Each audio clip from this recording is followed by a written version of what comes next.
Chers amis et Sheffield, bonjour, c'est Fermer Zayes de Best of Chess et nous allons continuer sur notre lancée dans l'étude des finales de tour. Donc dans le nouveau compartiment qu'on va essayer d'entamer, nous allons voir ensemble les positions qui sont favorables au pion dans la lutte bien sûr roi et pion contre roi et tour.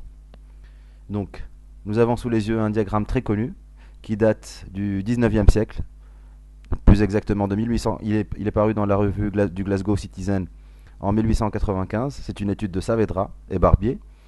Donc nous avons ici un roi blanc disposé en B6 et un pion sur la case C6 à deux cases de la promotion, contre un roi noir disposé sur la case A1 et une tour sur la case D5. Donc le trait étant au blanc, les blancs bien sûr vont essayer de promouvoir le pion, et le premier coup qui semble le plus logique devrait être le coup C7. Bien sûr, ce coup est un coup un petit peu subtil, puisqu'il empêche le retour de la tour sur la case D8, donc, et rend la défense encore plus difficile pour la tour noire. Donc ici, les noirs confrontés à un problème très délicat doivent commencer à trouver une solution, à part, bien sûr, la défense sur la 8ème rangée qui est devenue impossible par la poussée C7. Donc, la solution qui semble la plus plausible serait de commencer à donner des échecs au roi blanc. Donc, les noirs commencent par tour D6 échecs, et ici, les blancs ont 5 choix possibles. Bien sûr, les cases B7 et A7 sont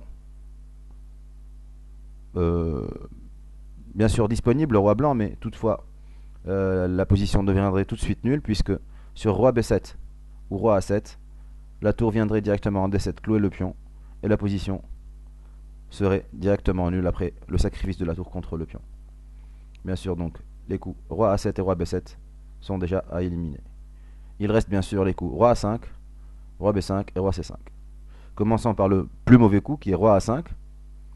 Bien sûr, c'est un coup complètement perdant, puisque la tour viendrait jouer tour C6, gagner le pion et rentrer dans une finale gagnante, techniquement gagnante et très facile à gagner, comme on a déjà vu. Donc, il ne reste plus que le coup roi C5 et roi B5.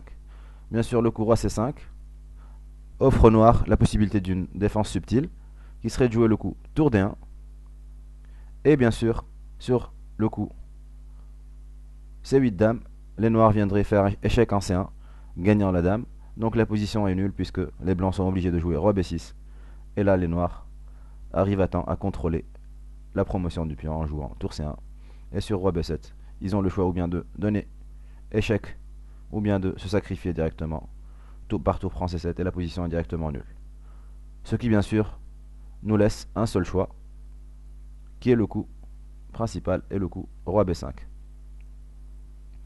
Donc bien sûr sur roi B5, la tour n'ayant toujours pas accès à la case D8, va continuer le mécanisme des échecs. Donc tour D5 échec, les blancs bien sûr ne font pas la même erreur et n'accèdent pas à la colonne C, puisque les coups roi C6 et roi C4 sont tous les deux confrontés au coup tour D1 et tour C1 échec.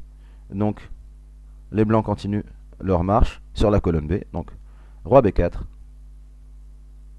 et sur tour D4 échec, ils peuvent maintenant se permettre de jouer le coup roi C3, puisque sur la défense tour D1, ils ont un tempo très important par roi C2, un coup très subtil installant deux menaces, la première étant de capturer la tour sur D1 et la deuxième étant de promouvoir le pion.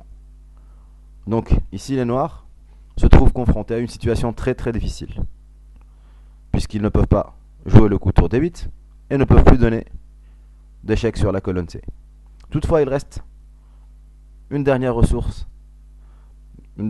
défensive très cachée, et c'est cette ressource qui a rendu le problème aussi célèbre que ça. Donc, les noirs jouent le coup très subtil et très beau, tour D4, profitant du fait que si les blancs jouent le coup C8 dame, pardon, s'ils jouent le coup de C8 dame, ils font nul par l'intermédiaire de tour C4 échec, obligeant les blancs à capturer par dame prend C4, et la position devient pate.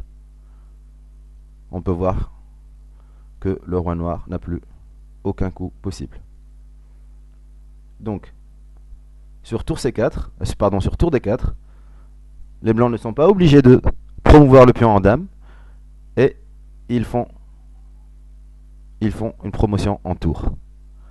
C'est un coup encore plus subtil que la promotion en dame puisque ces 8 tours instaurent déjà une menace très concrète, c'est tour A8, échec et mat, qui ne peut être paré que par le coup tour A4. Et c'est là que les blancs donnent le coup de grâce aux noirs en jouant le coup roi B3, qui instaure deux menaces. La première étant de capturer la tour sur la case A4 par roi prend A4, et la deuxième étant de donner tour C1, échec et mat. Et là, les noirs ne peuvent plus parer les deux menaces, et la position devient directement gagnante.